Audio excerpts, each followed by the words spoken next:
Aleluia. Bom dia, igreja. Que a graça e a paz de Cristo seja com cada um de vocês, amém? Aleluia.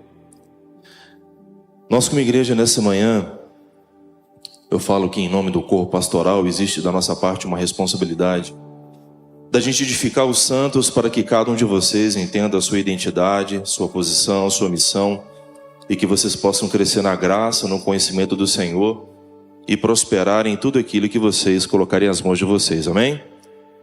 Estamos vivendo um tempo específico da nossa nação nesse ano de 2026.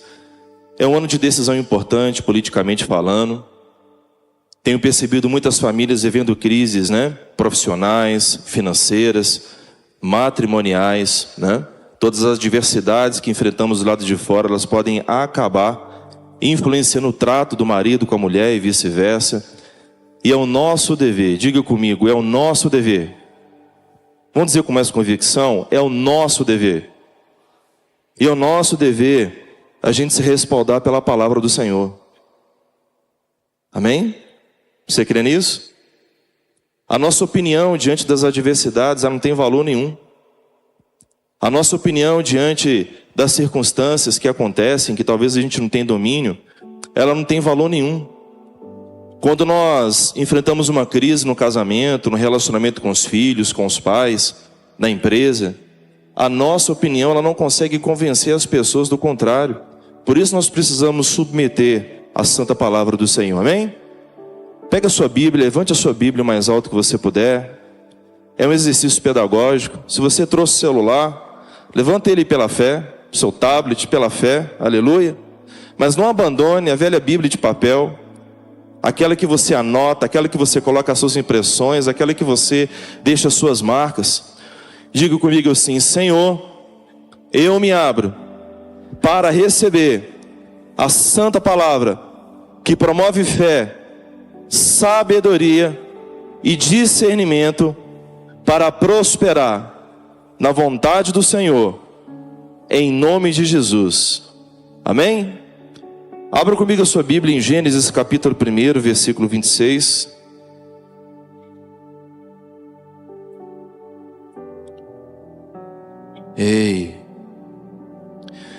Gênesis 1, 26, eu vou ler na revista atualizada, diz assim: Também disse Deus: façamos o homem à nossa imagem, conforme a nossa semelhança. Tem ele domínio, governo sobre os peixes do mar, sobre as aves dos céus, sobre os animais domésticos, sobre toda a terra e sobre todos os répteis que rastejam pela terra. Criou Deus, pois, o homem à sua imagem, a imagem de Deus os criou, homem e mulher os criou. E Deus os abençoou e lhes disse: sejam fecundos, multiplicai-vos, enchei a terra e sujeitai-a. Querido, se eu estivesse na oportunidade de sentar com você, uma conversa 1 a 1, e eu olhasse nos seus olhos e perguntasse para você: como é que você está? Você está bem? O que você responderia para mim? Se você estivesse num ambiente onde que eu perguntasse para você, querendo de fato ouvir, e gastar um tempo com você para saber como é que está o seu coração, o que você iria me dizer? Quando nós olhamos para dentro de nós, e principalmente considerando as nossas emoções elas descrevem como que está a nossa percepção, a nossa interpretação do mundo interno e do mundo externo. Vocês estão aqui? Vocês me dão a atenção de vocês? Muito foco aqui em nome de Jesus, amém? Não se disperse, por favor. Quando nós estamos enfrentando uma situação adversa no campo das emoções, isso comunica que existe uma desordem dentro de nós. E quando nós estamos interiormente em desordem, por mais que você se esforce, você não vai conseguir governar, dominar todas as áreas da sua vida. Mas aqui tem um ponto.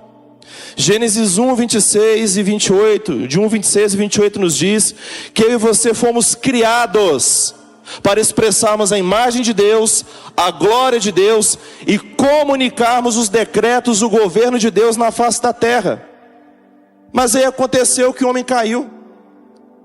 O homem olhou para aquilo que não devia, deu ouvidos para quem não devia, comeu daquilo que não devia, desobedeceu ao Senhor, caiu em transgressão, experimentou a morte, e com isso ele perdeu a glória de Deus. Mas aí em Gênesis 3, no mesmo momento em que teve a queda, o Senhor pregou o evangelho dizendo que da descendência da mulher viria o descendente.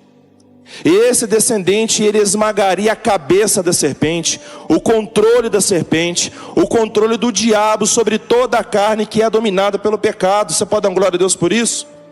No momento da queda do homem, lá no jardim do Éden, o Senhor não desistiu do homem, o Senhor já pregou o evangelho, e o Senhor já trouxe um plano para redimir, regenerar e capacitar o homem para viver o propósito dele. Gênesis 1 e 2 nós temos a perfeição da obra de Deus, mas de Gênesis 3 para cá, aonde nós estamos na história da teologia? Nós estamos na era da redenção. E tudo que está escrito de Gênesis 3 até o último capítulo de Apocalipse tem a ver com o plano de Deus de resgatar, de redimir, de regenerar, de restaurar a minha, a sua vida. Para quê? Pergunta para mim, por quê, pastor? Eu vou te dizer: para te devolver o poder e a autoridade para que você exerça governo, domínio sobre as obras das mãos do Senhor. Não é para que uma erva possa te dominar, você tem que ter o domínio de sim ou não, se você consumir isso ou não. Não é se uma bebida, comida, entretenimento, dinheiro, se essas coisas, elas não têm que governar você, é você que tem que exercer governo sobre essas coisas. Vivemos um tempo onde nós perdemos para o dinheiro, perdemos para a genitária, sem segurar, sabe, o nosso desejo sexual. Vivemos um tempo onde nós estamos perdendo para a comida, perdendo para a coxinha, para a batata frita.